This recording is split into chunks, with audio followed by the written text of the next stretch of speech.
Ano ba yung kapalaran nitong Ay, ako, si... ang kapalaran ng kapatid mo, alam mo ba? Tatlo ang babaeng mano niya. Tatlo talaga. Tapos sa pag-asawa niya, maganda ang buhay niya. Pero sa ngayon, wala siyang problema. Kung sa sakit, bala tayo magbalik-balik.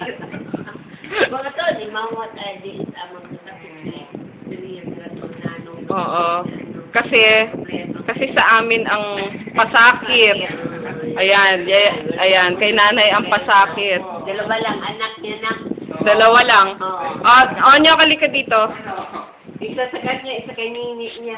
Onyo, mangako ka sa akin. Ha? Yung dalawa na sa Siksik. tatlo, dalawa ang anak niya. Onyo. Pinapawisan. Pawis na pawis. Grabe ka. Ako pala ang lahat ng problema sa akin napunta. Walang yaka.